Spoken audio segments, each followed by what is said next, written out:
اچھا، ایک اور مشہور واقعہ جو ہے بچپن سے سنتے آئے ہیں کہ ابو بکر صدیق رضی اللہ عنہ کی جو ہے وہ میت جب روضہ رسول پر رکھی گئی، کے سامنے رکھی گئی، تو وہ تالا بھی خود ہی کھل گیا، کنڈی بھی خود ہی کھلی اور دروازہ بھی خود ہی کھلا۔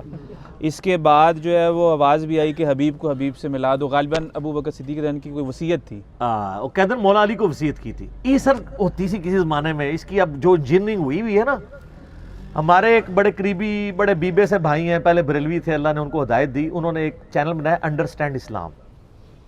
انہوں نے یہ ساری کہانیوں کی پوسٹ مارٹم میری ویڈیوز کے ساتھ کر دیا ہے۔ وہ جو رو رو کے بڑے وجد میں یہ واقعات سنایا کرتے تھے، ان کی کہانیاں کھل گئی ہیں۔ یہ بالکل کہانی ہے، جلال الدین سیوطی نے کہانی لکھی ہے، حدیث کی کتابیں سے سپورٹ نہیں کرتی، حدیث میں بالکل الٹ ہے۔ صحیح بخاری کے اندر موجود ہے کہ 3700 نمبر حدیث ہے، بڑی لمبی حدیث ہے حضرت عمر کی شہادت کے اوپر، کہ جب سیدنا عمر فاروق رضی اللہ تعالیٰ عنہ کو زخم لگے اور پھر ان کی حالت یہ ہوئی کہ معدہ چونکہ کٹ گیا تھا، جو کھاتے تھے وہ معدے کے رستے نکل جاتا تھا، ان کو جب یہ نظر آیا کہ اب میں نہیں بچ پاؤں گا، تو انہوں نے ابن عمر کو بلا کے کہا کہ اما عائشہ کے پاس جاؤ، ان سے کہو کہ روضہ رسول میں مجھے ساتھ دفن ہونے کی اجازت دیں حجرہ عائشہ کے اندر، اور یہ نہیں کہنا کہ امیر المومنین نے بھیجا ہے، کہنا ہے کہ عمر ابن خطاب چاہتا ہے، آئی ایم نو مور امیر المومنین۔ ہو سکتا ہے کہ وہ اول الامر منکم کے تحت میرا حکم نہ مانتے ہوئے یہ کر دیں، اجازت ان کی مرضی دے دیں، اگر انہوں نے دے دی ٹھیک، نہیں تو مجھے مسلمانوں کے قبرستان میں دفن کر دینا۔ ابن عمر گئے تو سیدہ عائشہ نے کہا یہ تو جگہ میں نے اپنے لیے رکھی تھی، لیکن آج میں عمر کو اپنے پہ ترجیح دیتی ہوں۔ ابن عمر نے کہا کہ ابا جی اجازت مل گئی، انہوں نے کہا واللہ میرے لیے زندگی میں اس سے بڑی اور کوئی سعادت نہیں تھی کہ میں رسول اللہ کے ساتھ دفن ہوتا۔ جنت کے ٹکڑے میں سر، بخاری مسلم میں حدیث ہے، میرے گھر سے میرا ممبر جنت کا ٹکڑا ہے، امام بخاری نے اس پہ باب باندھا ہے، قبر رسول سے ممبر رسول جنت کا ٹکڑا ہے۔ مسلم میں حدیث ہے جس نے مدینے کے مصائب پہ صبر کیا میں اس کا شفیع ہوں۔ میرے بھائیو، جامعہ ترمذی میں ایک حدیث ہے کہ اللہ کے نبی علیہ السلام نے فرمایا کہ ہو سکے تو مدینے میں مرو، یعنی کوشش کرو اس میں سکونت اختیار کرو، جو مدینے میں مرے گا میں اس کا شفیع ہوں گا قیامت والے دن۔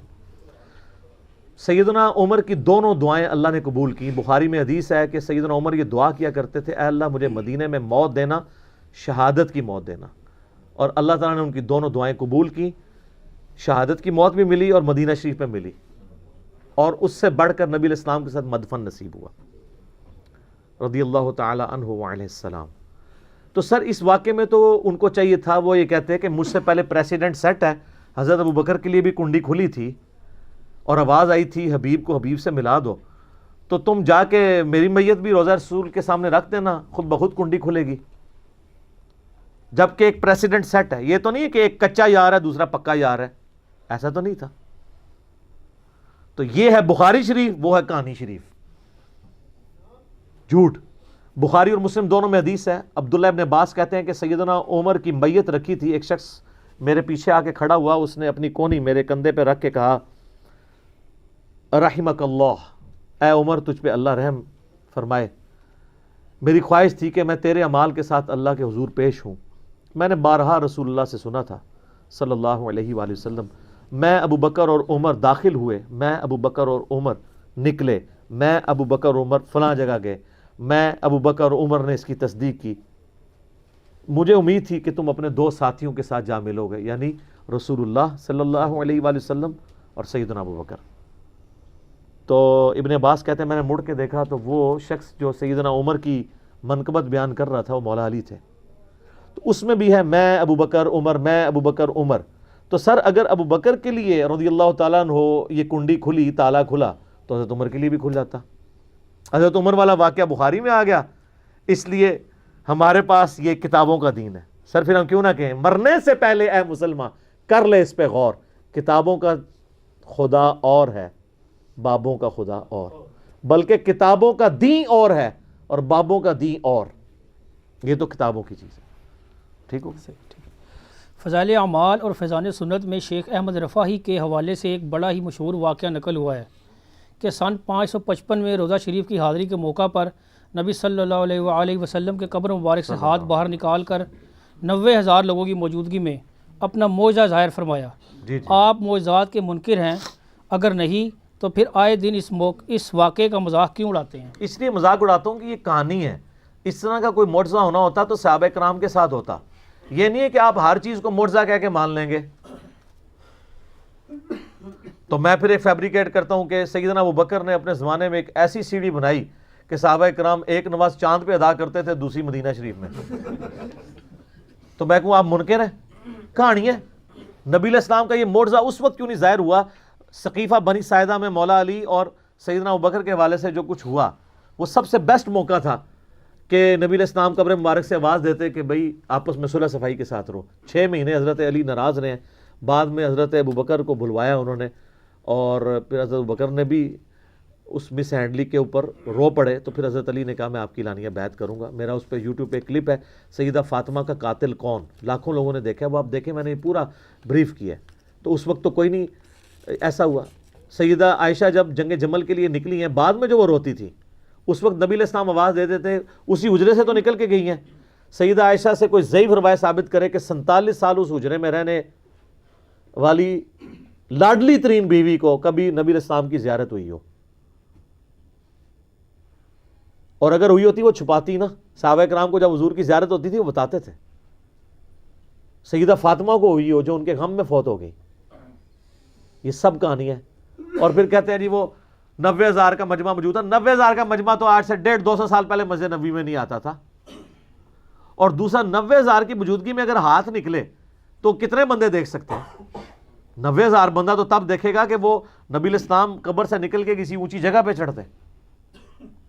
وہ کہتے ہیں شیخ احمد رفاعی نے وہاں اشعار پڑھے کہ مصر سے میری روح آ کے آستان اقدس پہ حاضری دیتی تھی, اب جسموں کے ملاپ کی باری آئی ہے, اپنا ہاتھ نکالیں میں بوسہ دوں. تو اس کے برخلاف تو بخاری میں حدیث ہے 1010 کتاب الاستسقاء چیپٹر میں حضرت عمر کہتے ہیں اے اللہ جب تک تیرے نبی ہم میں موجود تھے انا کننا نتوسل الیک بنبینا, ہم تیرے نبی کے وسیلے سے تیری طرف متوجہ ہوتے تھے. اب ہم ان کے چچا کو لے کے آئے ہیں تو ان کی برکت سے دعا سے بارش نازل فرما دے تو بارش نازل ہو جاتی. حضرت عمر تو نہیں گئے ہیں کہ یا رسول اللہ آپ کی مبارک زندگی میں بھی آپ کی مبارک انگلیوں سے پانی کے چشمے جاری ہوتے تھے. اور مسلم شریف میں ہے کہ حضرت عمر کے مشورے پہ ایک دفعہ ایسے ہوا تو وہ کہتے ہیں کہ میں نے خود بھی دیکھا ہے, آپ نے پہلے بھی میرے مشورے پہ ایسا معجزہ آپ سے ظاہر ہوا تھا, تو ہاتھ مبارک قبر سے باہر نکالیں, ہم یہ پیالہ لے کے آئیں تو پانی کے چشمے جاری ہو جائیں. ان کو پتا تھا نبی علیہ السلام سے وفات کے بعد اب یہ کمیونیکیشن نہیں ہو سکتی. ہمارا درود و سلام پہنچتا ہے, سن نسائی میں حدیث ہے, زمین میں کچھ فرشتے سیاحت کرتے ہیں, میرے امتیوں کا سلام میرے تک پہنچاتے ہیں, جو ہم پڑھتے ہیں السلام علیکہ ایھا النبی صلوات بر محمد وآل محمد اللہم صلی علی محمد وعلی آل محمد. کسی بابے ہوتے درود نہیں ہوتا سرکار. ہاں جی. اچھا پھر ابو داؤد میں حدیث ہے, اور امام ابو داؤد نے اس کے اوپر باب باندھا ہے قبر رسول کی حاضری والے چیپٹر میں سے لے کے ہیں, کہ جو بندہ نبی علیہ السلام پر سلام عرض کرتا ہے, اللہ تعالیٰ نبی علیہ السلام کی روح کو متوجہ کرتا ہے, لوٹا دیتا ہے, وہ سلام کا جواب بھی دیتے ہیں. کہتے ہیں دیکھیں جی ثابت ہو گیا. تو اس سلام کے جواب کی آواز آتی ہے روضہ شریف پہ کسی کو؟ نہیں.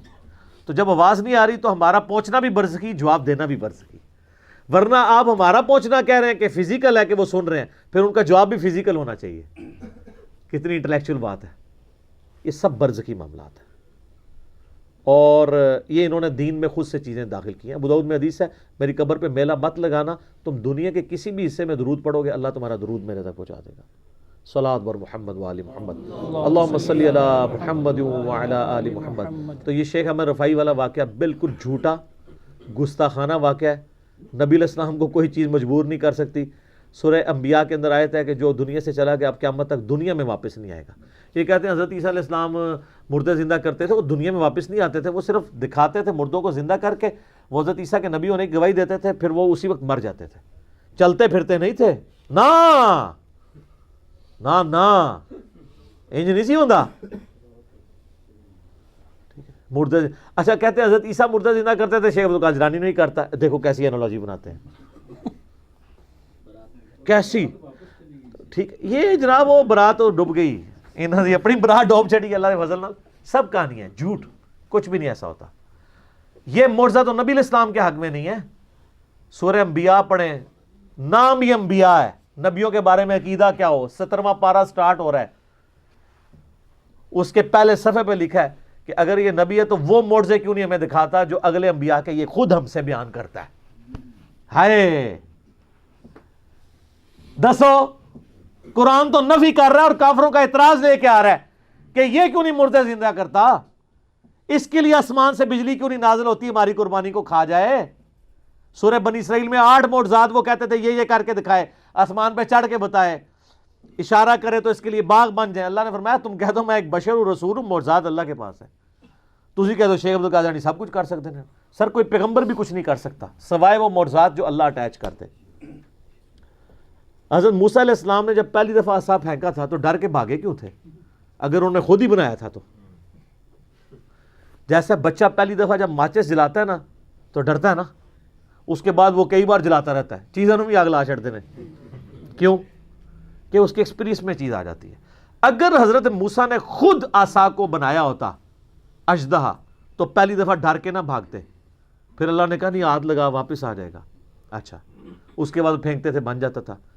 اور جب سمندری جھیل کے کنارے آئے مصر سے نکلتے ہوئے تو ساتھیوں نے کہا مرواتا جے سرکار، پیچھے بھی موت آگے سمندر وہ بھی موت۔ تو اس میں آتا ہے کہ حضرت موسیٰ علیہ السلام بھی دل میں خوف کھا گئے کہ اب میں کیا کروں؟ تو ہم نے موسیٰ کو وحی کی کہ یہ عصا پانی پہ مار راستہ بن جائے گا۔ تو خود کو نہیں تھا مار لیا انہوں نے، سر ان کو یہی پتا تھا کہ یہ عصا صرف اژدہا بنتا ہے، ان کو یہ نہیں پتا تھا کہ اس سے یہ بھی ہو سکتا ہے۔ اور سر وہ کر بھی لیتے، ہونا کچھ نہیں تھا، اس لیے کہ اللہ کا امر نہیں تھا۔ یہ سوئچ آپ آن کریں اور کرنٹ نہ ہو بیچ میں، تو جتنا مرضی سونا سوئچ لگا دو کچھ نہیں ہوئے گا۔ کرنٹ ڈیوائن سپارک تو اللہ کا ہے نا۔ موسیٰ علیہ السلام چاہے جتنی بار مرضی سوٹا مار دے رستہ نہیں سی بننا جب تک اللہ نے اجازت نہیں دینی تھی۔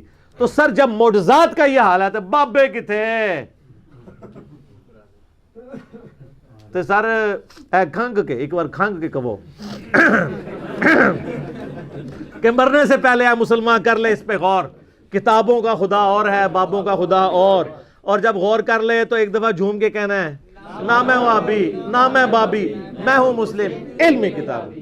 ٹھیک ہو گیا جی؟ جزاکم اللہ خیر۔ اگلا کوشچن ہے جی بھائی، ہم نے بچپن سے اپنے علماء کرام اور بزرگوں سے سن رکھا ہے کہ خانہ کعبہ کے اوپر سے کوئی پرندہ اور جہاز نہیں گزر سکتا، کیا یہ بات درست ہے؟ سر اب تو آپ یہ باتیں کہنا چھوڑ دیں، وہ ویسے نو فلائی زون ہے۔ ویسے اگر وہاں سے گزرنا، خانہ کعبے کے اوپر ہر سال لوگ چڑھے نہیں ہوتے بوٹوں سمیت فوجی جب وہ غلاف کعبہ چینج کر رہے ہوتے ہیں، وہ تو بوٹ لے کے چڑھے ہوتے ہیں، تسی کہتے ہو پرندہ نہیں گزر سکتا، وہ کیوں نہیں جل جاتے؟ کیونکہ یہ کہتے ہیں توہین ہے۔ پرندہ بچارہ پاؤں بھی نہ مارے، بچارہ ایویں اتو گزر جائے تو گستاخ، جڑے بوٹ لے کے چڑھے ہیں وہ کوئی گستاخ نہیں، وہ تو اوپر چڑھتے ہیں، ہر دفعہ چڑھتے ہیں۔ آپ دیکھ لیں محرم کے اندر بھی وہ غلاف کعبہ کی چینج ہونے کی سرمنی ہوتی ہے، اور ایک اور مہینے میں بھی سال میں 2 دفعہ چینج ہوتا ہے، وہ آپ لائیو دکھاتے ہیں وہ سعودیہ کے چینل کے اوپر۔ اور سر غلاف کعبہ پہ میں نے کبوتروں کی بیٹھیں خود دیکھی ہیں، گزرتے ہیں، کیوں نہیں گزرتے؟ اوپر جا کے بیٹھ بھی جاتے ہیں۔ جہاز اس لیے نہیں گزرتا کہ نو فلائی زون ہے، وہ وہاں پہ انہوں نے اجازت نہیں دی ہوئی کہ ادھر سے جہاز گزرے۔ ویسے یہ نہیں ہے کہ وہ جہاز گزرتا ہے تو جناب ڈگ پہنتا ہے، انج نہیں ہوتا، نہ اس طرح ہونا ہے۔ ورنہ یہ جو صحیح مسلم میں آتا ہے یزید کے زمانے میں منجنیق سے جو بمباری کی گئی تھی جس میں غلاف کعبہ بھی جلا تھا اور خانہ کعبے کی ایک دیوار ڈیمیج ہوئی تھی، اس ٹائم وہ تو جا کے کعبے کو ہی ڈیمیج کر دیا، اور حجاج ابن یوسف نے حضرت عبداللہ ابن زبیر کو شہید کرنے کے لیے جو لڑائی کی اس میں خانہ کعبہ شہید ہو گیا تھا۔ آپ کہہ رہے ہیں اوپر سے نہیں گزرتا، اگلے پھن کے ٹر گئے۔ اور بخاری مسلم میں حدیث ہے قرب قیامت میں ایک پتری ٹانگوں والا حبشی کعبے کی اینٹ سے اینٹ بجا دے گا۔ وہ ابرا کا لشکر ایک دفعہ ہی تباہ ہوا ہے، بالکل کہانی ہے، جھوٹ ہے۔ لہذا ایک دفعہ لوگ کہتے ہیں ایک دفعہ اچھی آواز نال کہو کہ آج تے ہو گئی وابی وابی، مسلک اہل سنت بریلویہ زندہ آباد۔ ہم آپ سے صرف یہ کہتے ہیں کہ ایک دفعہ پیار محبت سے کہیں کہ مرنے سے پہلے اے مسلمان کر لے اس پہ غور، کتابوں کا خدا اور ہے بابوں کا خدا اور۔ جزاکم اللہ خیر علی بھائی۔ نیکسٹ کویشچن ہے، ہم نے کئی اشکان رسول، علماء دین اور بزرگوں سے سن رکھا ہے کہ گنبد خضرا کے اوپر سے کوئی پرندہ نہیں گزر سکتا، بلکہ گنبد خضرا کا سایہ بھی زمین پر نہیں پڑتا۔ سر زمین پہ کیسے پڑے؟ وہ زمین پہ ہے نہیں ہے نا، وہ دوسری سٹوری کے اوپر باقاعدہ بلڈنگ بنی ہوئی ہے تو سایہ نیچے تک پہنچ نہیں پاتا نا، ٹھیک ہے؟ کیسے پڑے زمین کے اوپر؟ ٹھیک بات، اوپر والی جو بلڈنگ ہے اس کے اوپر پڑتا ہے، بالکل، یا بالکل جب سورج نکل رہا ہوتا ہے یا غروب ہو رہا ہوتا ہے اس وقت زمین پہ بھی پڑے گا، کیونکہ وہ پھر بڑی دور جا کے سایہ پڑتا ہے نا۔ رہا یہ کہ اس پہ پرندہ نہیں بیٹھتا، سر میں نے اپنی آنکھوں سے جب میں بریلوی تھا کئی پرندے میں نے گنبد شریف کی جو اوپر والی ٹپ ہے نا اس کے اوپر بیٹھے ہوئے بھی کبوتر دیکھے ہیں. وہ حالانکہ اتنی بڑی معمولی سی جگہ ہوتی ہے, بیٹھے بھی کرتے ہیں. اس میں کوئی گستاخی والی بات نہیں ہے. حضرت حسین علیہ السلام کی لاش پہ گھوڑوں کی ٹاپوں کے نیچے روندی گئی ہے, تو حضرت حسین کی کیا کوئی بے ادبی ہو گئی ہے اس میں؟ ان کا کوئی شان کم ہو گئی ہے؟ وہ تو کرنے والوں کی بدبختی ہے. حضرت حسین کی شان تو دن بدن بلند ہے. ٹھیک ہے, تو یہ بالکل جھوٹ ہے. سایہ بھی ہے اس کا, اور میں نے وہاں کئی لوگوں کو کہا کہ یار یہ تو دیکھو ہم تو یہ سنتے تھے کہ اس پہ پرندہ نہیں بیٹھتا, پرندہ بیٹھا ہوا ہے. سایہ بھی ہے, بالکل جھوٹ بولتے ہیں. اسی کے اوپر فیصلہ کروا لیں ان سے کہ ہم آپ کے مسلک میں آ جائیں گے اگر وہ سایہ نہ ہوا تو مانے نا. یہ آپ کو کتنا عرصہ کہتے تھی کہ نبی علیہ السلام کا سایہ نہیں تھا, تو ہم نے اس کی بھی انجینئرنگ کر دی کہ یہ جو بال مبارک آپ زیارت کرواتے ہیں تو ان بالوں کے اوپر ہم ٹارچ روشن کرتے ہیں, اگر سایہ نہ ہوا تو آپ کی بات ٹھیک ہوگی. اور یا پھر وہ بال جالی ہیں, سارے جالی نکل آن گے, وہ بال نہیں جالی, کئی جالی بھی ہوں گے, ہمیں نہیں پتا, آپ کی بات جالی ہے. اچھا اس کا جواب بھی انہوں نے نکالا جی, کئی پھر مولوی میدان میں اترتے ہیں کہتے ہیں ہم جواب دیتے ہیں اصل میں جب وہ جسم عطر کے اوپر تھے نا اس وقت سایہ نہیں تھا, جب الگ ہوئے تیرے تے 295 سی میں لواواں گا. تو یہ کہہ رہے ہیں کہ نبی علیہ السلام کے مبارک جسم سے بال ٹوٹ جائے تو اس کی برکات ختم ہو جاتی ہے؟ اس کی والی بات منحوس آدمی, اوے منحوس. یہ مجھے اس نے کہا تھا نا ایک بندے نے, منحوس نے تم ہے, تیرا ہے عقیدہ. ہم آپ کو بتاتے ہیں سر, صحیح بخاری میں موجود ہے. ام سلمہ کے پاس کچھ تابعین اور صحابہ آئے تو انہوں نے نبی علیہ السلام کے بال مبارک ایک ڈبیا سے نکالے اور کہا کہ یہ نبی علیہ السلام کے مبارک بال ہیں. ہمارے محلے میں جب کوئی بیمار ہو جاتا ہے تو وہ پانی پیالے میں بھیجتا ہے, میں اس میں ڈبو دیتی ہوں, اس کی وجہ سے شفا ہو جاتی ہے. سر یہ کتابوں کا دین ہے, تہاڈی کوئی شے تہاڈے پلے نہیں. تہاڈا عشق رسول بھی 2 نمبر نکلیا. عشق رسول آ کے ہم سے سیکھیں. تہاڈی گستاخانہ عبارتوں پہ بولنا بھی 2 نمبر نکلا. تہاڈے بزرگاں دی بھی گستاخیاں میں کٹ ماریاں. ہن ایتھوں آ کے لو, اج دی اسام الرحمن ایتھے ہے. اسام المہندس علی المفندین, المہندس ہو گئی ہے. ٹھیک ہے, علی المفندین, سارے سٹھیائے وہاں پہ. بالکل یہ جھوٹ ہے. سایہ ہے, بال مبارک کا بھی سایہ ہے, اس کی برکات آج بھی ہے. ٹھیک ہو گیا. جزاکم اللہ خیر.